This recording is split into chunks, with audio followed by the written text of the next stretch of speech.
Joining us now is OjyOkpe, the chief of Umukwata. Thank we gave you. her this chieftaincy. You gave me the chief, only you. Yeah, the chief of Umukwata. The chief of Umukwata Yes. Kingdom. You have to go and pay. I think they used to pay for those Don't things. worry, how much Yes, is it? I don't know. Fine, you know, How much is money? It's nothing.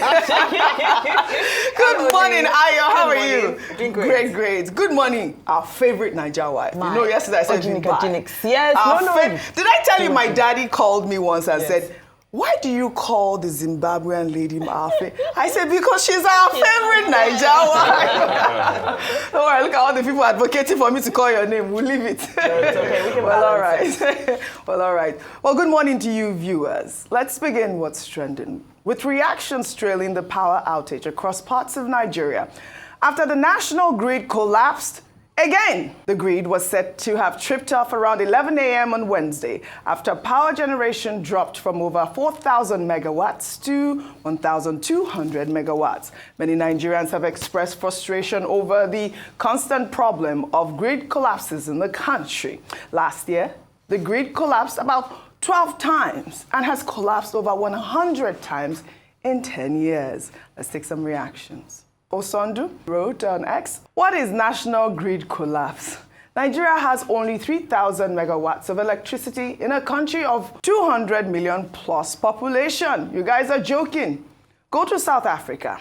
They have 75,000 megawatts in a country of 51 million population. Nigeria doesn't have electricity. I know you can attest to that, Vimbai. Another X-user wrote, there will always be outage since you literally moved everyone to Band A without being able to even meet up with 20 hours daily minimum supply, making customers pay through their nose without getting value for it, making more profit while customers are losing. This is too bad. I mean, is this the second grid collapse this year? I think I read it somewhere. Yeah, it's the second already this year. They denied the first one. The first one, yeah. But it felt like yeah, it. but this was confirmed on, you know, on X. There was also the TCN confirmed that there was a grid collapse yesterday. I mean, throwing people in Abuja, Lagos into darkness. It's unfortunate.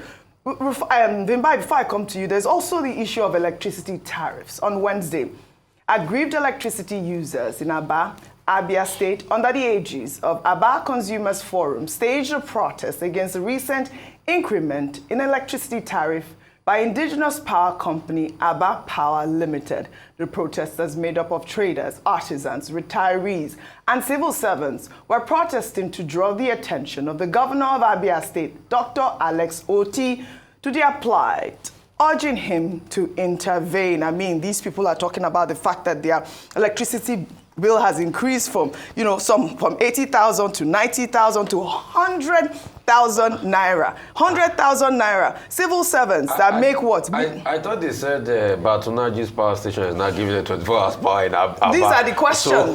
These are the questions. So your bill will go up. It costs money. It costs. So if you're going to have 24 hours. Is that Batunaji's power station? Is it They giving said them power? it's Abba. This is Abba Disco. It's not Batunaji's power station. It's the issue on tariff. That means the news that time that Abana House was is No, they fake had news in the month. temporarily. Temporarily. Yes, it wasn't sustainable. Violence. It wasn't sustainable. This is unfortunate. Beleke. I am so frustrated hearing these sorts of stories. I mean, these people are in darkness, basically. And then they have to pay all that amount of money. Vimbai, talk to us about even your experience living in South Africa. And I know that you guys also had some sort of, you know, electricity, load shedding and all of that. I mean, what can be done, really? South Africa is a good example. I mean, I know, I'm just saying to compare. Well, South Africa is, I mean, they've recently celebrated, Yes. I believe, 280 days of uninterrupted power uninterrupted supply. power So supply. they've been able to, but the issues are the same, which is that you have old power plants, old equipment and so forth that over the decades has not been upgraded. You have maintenance issues. You have so many issues happening.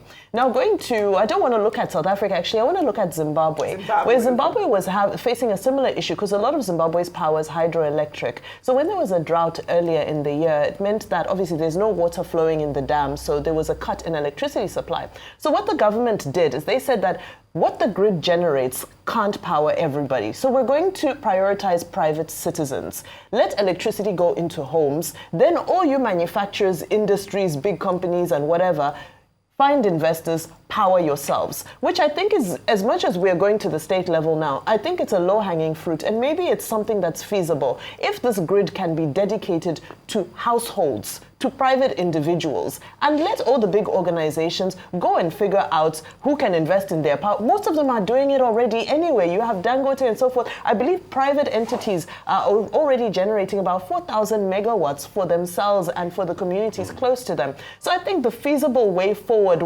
and the states are also taking too long. So look at what's happening in Abia State. We thought that they'd reached a breakthrough, but it seems that this corruption is just going from the federal level to the state level. Lagos State has also announced a number of investments and a number of deals with regards to stimulating the localized grid. But again, things are moving way too slowly. So in the meantime, I think to reduce the pressure on the grid, let households enjoy the grid and let organizations figure themselves out and put it into their working capital, their working costs. I know you want to. With due respect, most of organizations are already doing They're already doing There's it. no Households are already doing company it. that is what is sought in Nigeria today that doesn't have its own independent power generation. You think Dangote refinery is a national grid? They're all powering themselves. They're all powering themselves. So what's the problem here? The problem is, and like you said, Ayo, most estates, in fact, you too, you were enjoying it at gas from something before the system didn't work again. What is really happening? What should we do? See, Nigeria needs a multi-grid system.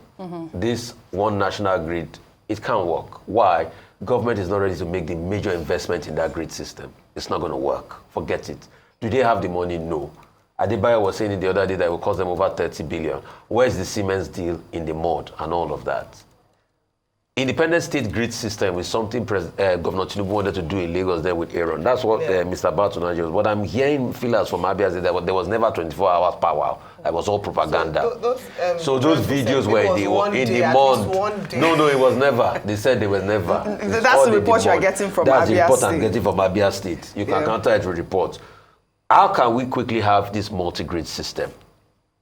Can people provide their power? In fact, in some development, what do? You provide, if you have excess, you send it back to the grid. Redeem Camp is off-grid. What's it called? Other millions is off-grid. That's the long-term solution.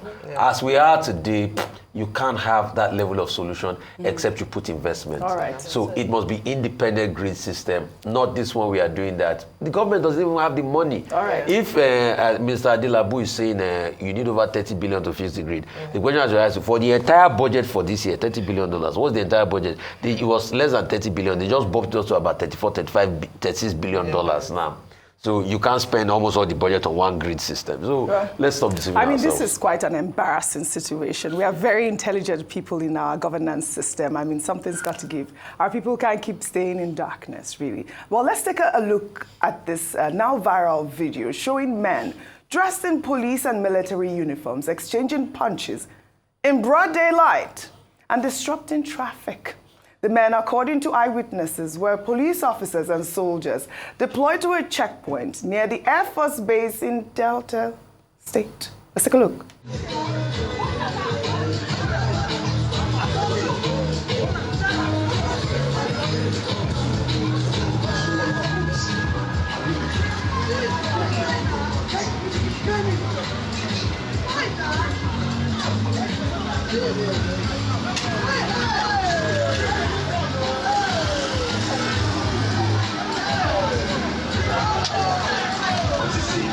This is the most embarrassing thing that I've ever seen. I thought it was a skit at first. First time I saw it, I waited so long to confirm if this is actually true. Vimbai said it looked like WWE. The most embarrassing thing I have seen. Well, guess what? It's been confirmed. These men are real police officers. Let me take some eyewitness tweets. This one is from Barry Blas, who wrote, "This is Air Force checkpoint along Jeddah Road in Okpe local government of Delta State." Imagine, why are they disgracing me? The level of corrupt forcemen on the route is alarming. Down to Adesha.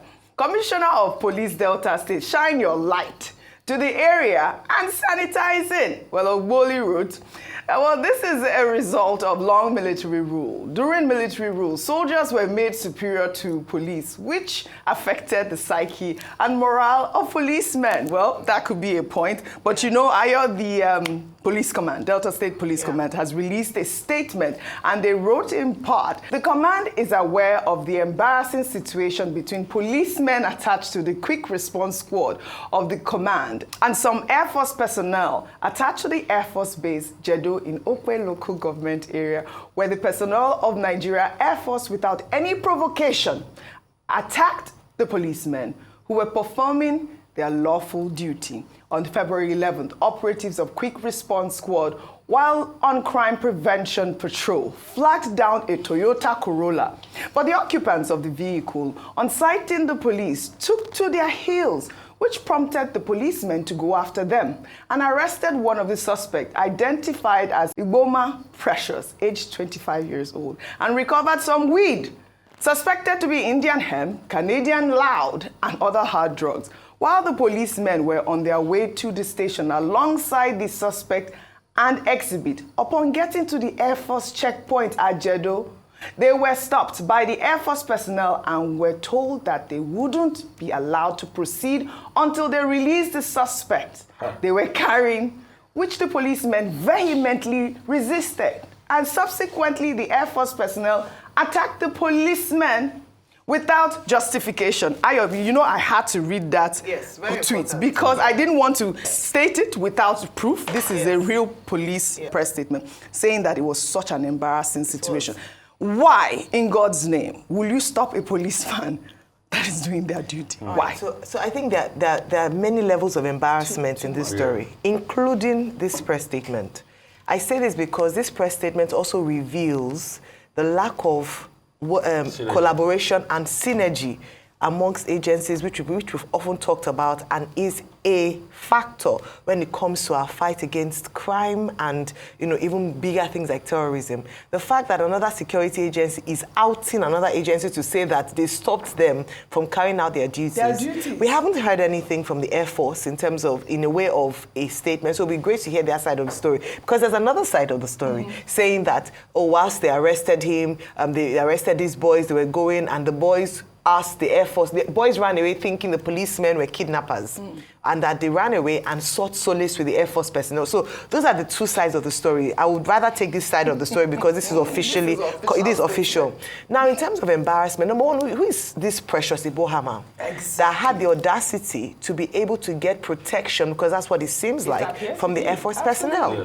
Then also, there have also been complaints around that road, OjyOkpe Road, Okpe local government area. Okpe. My name is Okpe. OjyOkpe local government area. Residents there have complained about how many personnel stay on that road. Illegal checkpoints in many areas. So let's even investigate if that Air Force checkpoint was legal. Why is there an Air Force checkpoint? If you look at it on the basis of the surface of things, this is the jurisdiction of the police. What role does the Air Force have in this particular matter? The Quick Response Squad was there to arrest suspects, to take them in for further investigation, and then you, as another security agency, Air Force, now come to challenge that and even get into a fight whereby some police officers were injured because we were protecting suspected criminals. It's mind-boggling. So this is a show of corruption in security agencies in full glare of the public, whereby what powers do these guys have that they were able to get the Air Force on their side to fight against their own fellow colleagues in the security agency? So I think this has to be investigated.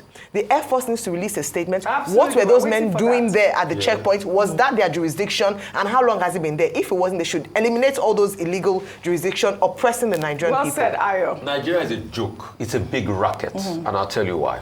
It's not the first time something like this is going to happen. I'm not surprised. You remember the case of Wadume? In 2019, a known criminal was arrested by IRT. They had apprehended Wadume. They were taking him. An army convoy came in and rescued Wadume. What they said they thought he was being kidnapped. And they freed him. The same story here. That Wadume finally went through the true wrong of the law because of the high connections. Today is a released man. So, you see, that story, apart from the fact that we have lost our forces, they are compromised by corruption, there's also the fact that if you are so high-handed in Nigeria, you can go away scot-free with anything. there's also a culture of impunity that is pervasive. So people feel that on the pecking order, oh, the police is less than them. No, that's the police jurisdiction. The police should be doing the stop and search.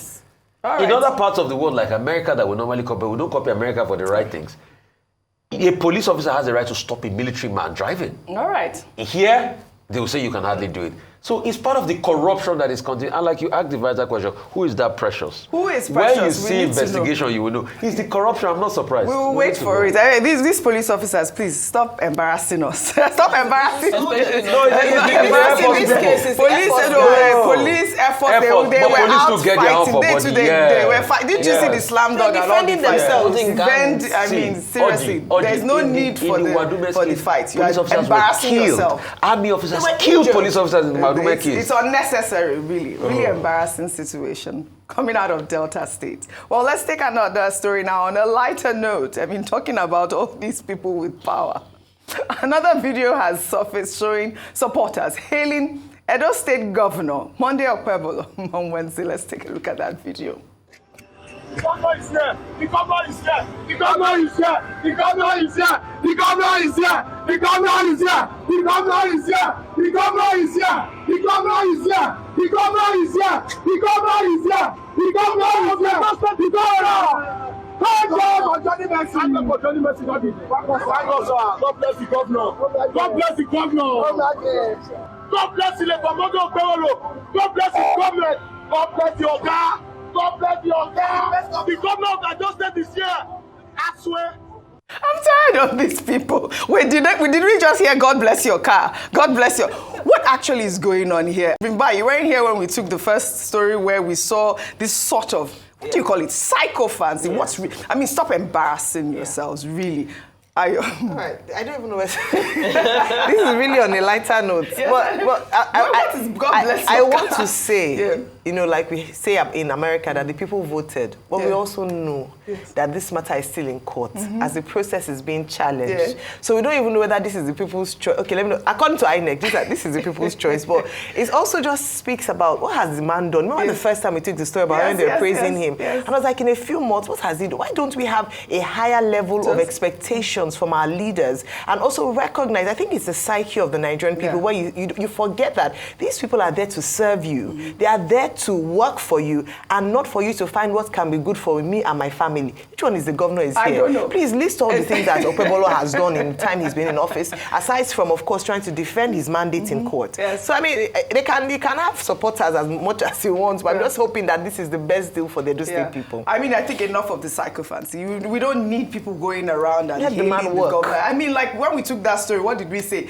It's complete joblessness. Yes, let him work. Joblessness. I'm talking about his supporters. Enough of it. I'm going to keep highlighting it if it continues to happen. Well, Bimba, in another development, the National Drug Law Enforcement Agency on Wednesday announced that about 14 million Nigerians are involved in the abuse of harmful drugs.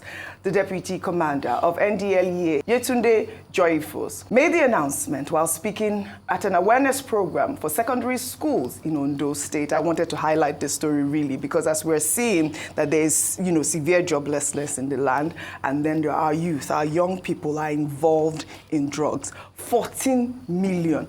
We've seen all these videos of these young people abusing drugs, and I'm glad that they're able to highlight this, but I also want to know even how they got the demographic, how did they get the data, how were they able to find, and where are these our young people? She said that tackling drug abuse requires community-wide collaboration, which is the actual fact. Bimbai, a quick comment on the story.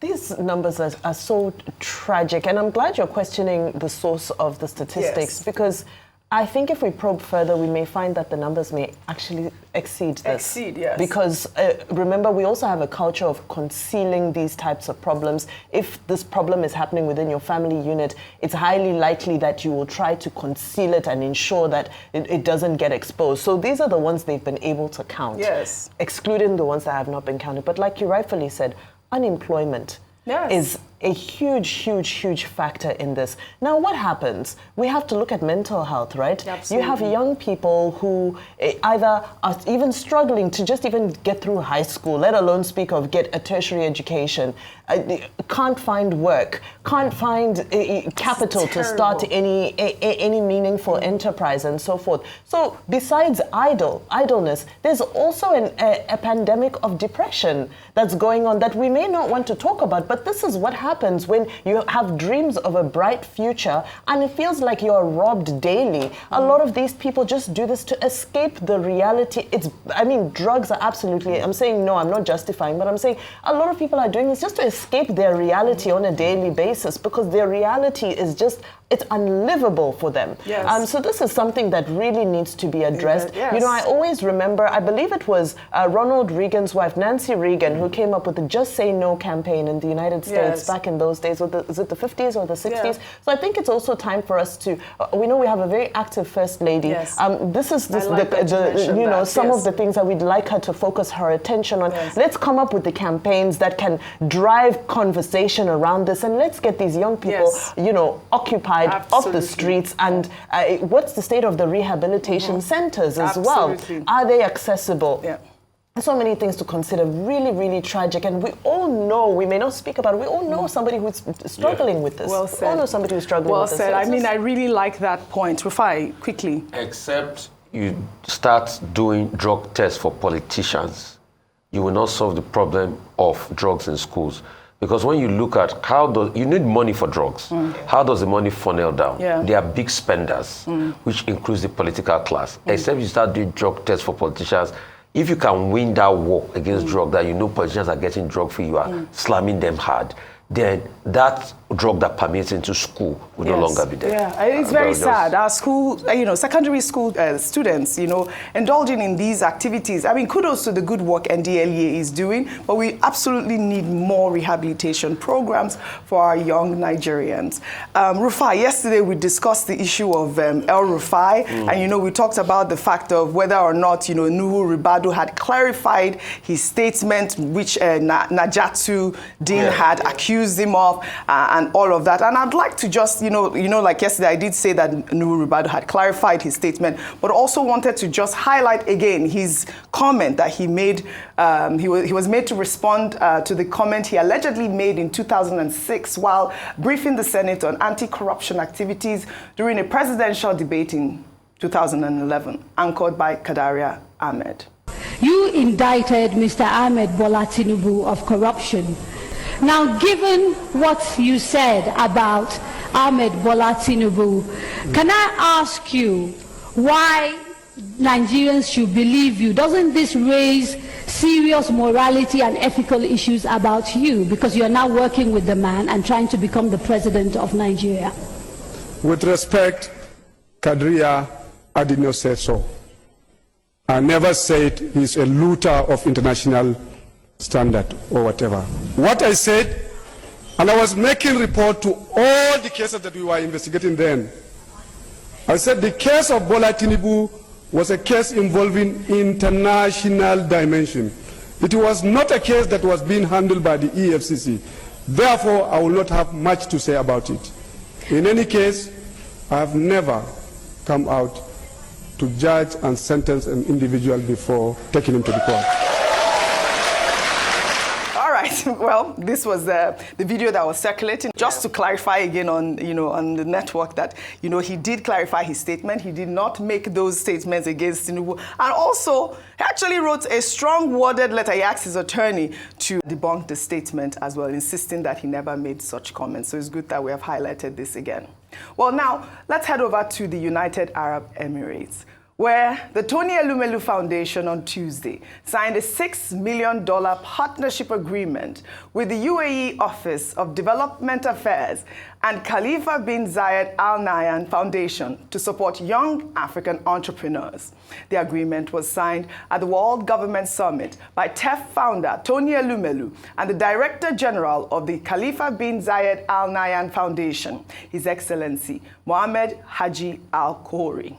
The agreement will provide business, training, mentorship, access to networks, and a non-refundable $5,000 seed capital to 1,000 young African entrepreneurs. The Tony Elumelu Foundation has been empowering young African entrepreneurs from all 54 African countries since 2015 and has demonstrated its commitment to fostering economic empowerment and entrepreneurship across Africa. Because the future of Africa is in your hands.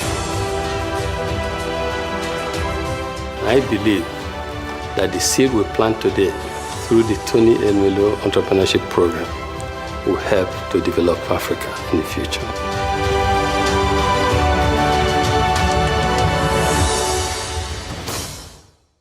This is completely amazing, guys. You know that the Tony Elumelu, through its initiatives, has, brought about, I believe, about 2 million Africans out of poverty, providing necessary access to capital, mentorship, and resources. They're unlocking potential to Africa entrepreneurial talent and all of that. I mean, really kudos to the TEF Foundation. I mean, this is sort of what we want to see. And when you hear some of the stories, when you hear the stories, from the beneficiaries, you're touched. Some of them, with $10,000, they've opened, businesses that have even gone across Africa. And it is so amazing that it's not like we always say, it's not just the government that we need people to empower. I mean, he's not just empowering Nigerians, he's empowering Africans. Really amazing. Ayo, a quick comment. So I love what he said. He said it's not just a moral imperative, but a strategic development in Africa's future. You get to a point as a man where you now live beyond just being from your local government, from your state, from your country, to being pan-African in your thinking and being able to empower Africa. If we're going to see the Africa of the future, we must talk about the empowerment of the African youth to be self-sustainable and to be able to build businesses for themselves. A number of people who have been, let me use the word blessed, who have really benefited from the Tony Elumelu Foundation. And a lot of people would ask him, what are you getting from this? For every businessman, it is profit and loss. But to be honest, I'd say while it goes beyond profit, there's only as much money as you can make when you begin to invest in people, which is the greatest investment any man can make. So kudos to Tony Elumelu, kudos to the Tony Elumelu Foundation. For young people out there who want to apply, I think 1st of March is the deadline for you to apply. 5,000 people will be beneficiaries. Congratulations to all those who would make it in advance, and well done. I think it's 1,000 beneficiaries, $5,000 each. Oh, that they will get is amazing. If you just go on the Tony Elumelu website right now, you can even see it and apply and see. I mean, really excellent. Kudos. Africa capitalism to the world. Kudos, Tony Elumelu. We'll head over to France now to highlight our picture of the day, and it's that of Nigeria's president, Bola Ahmed Tinubu, where he was hosting Google CEO Sundar Pichai in Paris. At that meeting, Tinubu told the Google CEO that artificial intelligence is crucial to Nigeria's digital innovation. I mean, look at our president. Look at our president. I mean, how much is money? I mean, this is complete steam. When I saw the picture, this has to be the picture of the day for me, because I mean, and you could tell it did appear on almost all the headlines on the newspapers today. But I mean, our president, please keep looking looking that dapper. I mean, more importantly is the conversations that they had there during that meeting. Rufa is so proud of President Tinubu today. When you're in Paris, when you're in Paris, you have to be passionate. It is the city of fashion. Really, absolutely. What do we call that system? We call it mandate. No, I mean, the president looked so dapper, really. It was good. But still in Paris, United States Vice President J.D. Vance was captured in this trending video visiting the Notre Dame Cathedral with his family. We have been seeing Elon Musk inside the White House. This is, I know, but I wanted to say, well, we've seen him now. Now he's visiting. But like I said, I love the fact that they are bringing back family into the whole governance system, back into the White House. It's lovely to see J.D. Vance as a real family man. I mean, it's so amazing to see that. Adorable. It is beautiful, really beautiful. Well, all right. Well, before we end what's trending today, let's highlight Nigerian Grammy Award-winning singer and producer Temilade Okpeniyi, known by her stage name Tems, who has become the first African female to join the ownership group of San Diego Football Club in our Good News Report.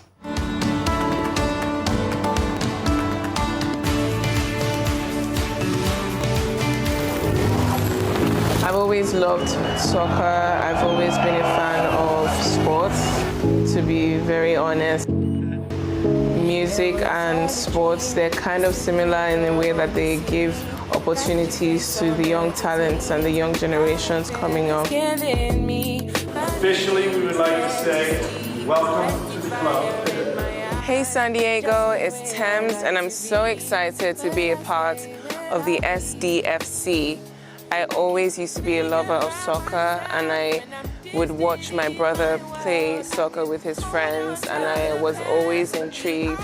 So I really, really love that I get to be a part of this project, especially with the Right to Dream Academy in nurturing, growing, and developing these young talents. I feel like there's a bright future ahead of us. I truly, truly, truly believe that this is going to impact so many. I can't wait for the season to start, and I'm going to see you at the Snapdragon Stadium on March 1st.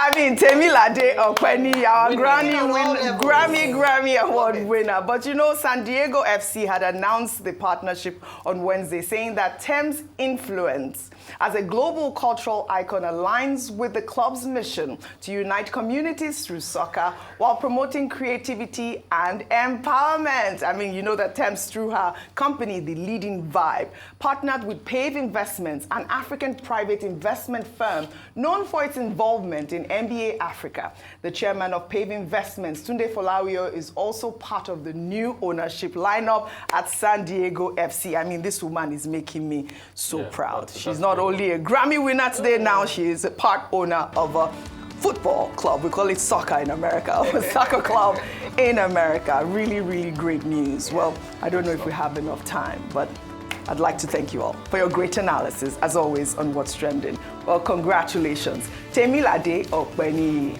That's all I have for you guys on What's Trending today. I'll see you all tomorrow.